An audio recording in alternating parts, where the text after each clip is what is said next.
ప్రకాశం జిల్లా మార్కాపురంలో మాజీ ఎమ్మెల్యే అన్న రాంబాబు ఆధ్వర్యంలో భారీ నిరసన ర్యాలీ జరిగింది.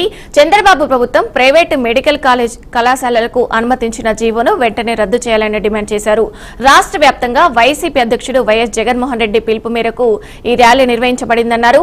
ఇక మార్కాపురం కోర్టు సెంటర్లో అంబేద్కర్ విగ్రహానికి పూలమాలలు వేసి సబ్ కలెక్టర్ కార్యాలయం వరకు ర్యాలీ కొనసాగించారు.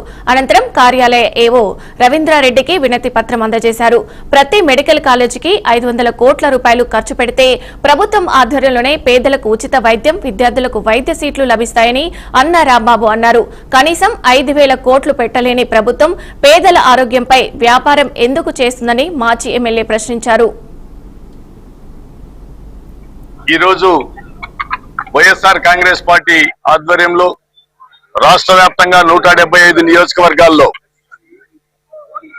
ప్రభుత్వ మెడికల్ కాలేజీలని వాటికి అనుబంధంగా ఉన్నటువంటి ఆ టీచింగ్ హాస్పిటల్స్ ని ప్రైవేటు వ్యక్తులకు దారాదత్తం చేస్తున్న దానికి నిరసనగా ఈ కూటమి ప్రభుత్వం తీసుకున్నటువంటి నిర్ణయాన్ని పునర్సమీక్ష చేసి దాన్ని రద్దుపరచి ఏదైతే జగన్మోహన్ రెడ్డి గారు ప్రభుత్వ మెడికల్ కాలేజీలని మంజూరు చేపించారో అవి అలాగే కొనసాగే దాని కోసం నిరసన వ్యక్తపరుస్తూ వైఎస్ఆర్ కాంగ్రెస్ పార్టీ శ్రేణులన్నీ కూడా ఈ రోజు కదం తొక్కడం జరిగింది. ప్రతి ఒక్కరు కూడా దయచేసి గమనించాలి. ఈ రోజు ఎన్నికల కోసమో ఓట్ల కోసమో మీ దగ్గరికి మేము రావడం లేదు, ఈ ఉద్యమాలు చేయడం లేదు. ఎన్నికల కోసం పోవాలంటే ఇంకా 3.5 సంవత్సరాలు ఉంది. కానీ జగన్మోహన్ రెడ్డి గారు ఓడిపోయినప్పటికీ, జగన్మోహన్ రెడ్డి గారి పార్టీకి చెందినటువంటి వ్యక్తులు ఓడిపోయినప్పటికీ కూడా ప్రజల యొక్క మేలు కోరుతూ, ప్రజల సంక్షేమాన్ని కోరుతూ, ప్రజలు బాగుండాలి అనేటువంటి ఏకైక ఆలోచన విధానంతో మేము ప్రజల్లోకి వచ్చి ఈ కూటమి ప్రభుత్వం చేస్తున్నటువంటి ప్రజా వ్యతిరేక కార్యక్రమాల గురించి ప్రజలకు వివరిస్తా ఉన్నాం.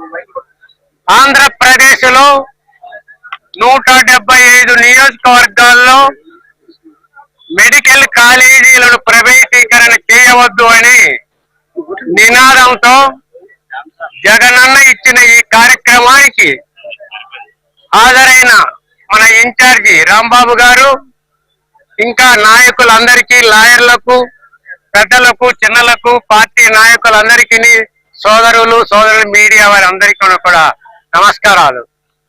మరి మెడికల్ కాలేజీలు ఎందుకు ప్రైవేటీకరణ చేస్తున్నారని ఒక్కసారి మనం ఆలోచిస్తే, అక్కడ ఉన్న బీదవారికి వైద్య సదుపాయం లేకుండా మరి ఈనాడు ఈ ప్రభుత్వము జోబులు నింపుకోవటానికి, వారి అనుమానులందరినీ కూడా కోటీశ్వరులు చేయటానికే ఈ కార్యక్రమం వారు నిర్వహిస్తున్నారు.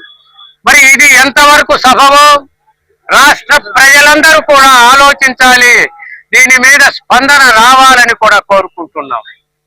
మరి జగన్మోహన్ రెడ్డి గారు ముఖ్యమంత్రిగా ఉన్నప్పుడు 17 మెడికల్ కాలేజీలు తీసుకొచ్చి గ్రామ స్థాయిలో అక్కడ ఉన్న బీదవారు, మా పిల్లలు కూడా డాక్టర్లు కావాలి, ఈ ప్రాంతంలో ఈ సమాజానికి సేవ చెయ్యాలని ఒక మంచి ఉద్దేశంతో ఆయన తీసుకొస్తే, ప్రభుత్వం మారిన వెంటనే మెడికల్ కాలేజ్ అన్నింటిని కూడా నేను ప్రైవేటీకరణ చేస్తాను అని జీవో ఇవ్వడం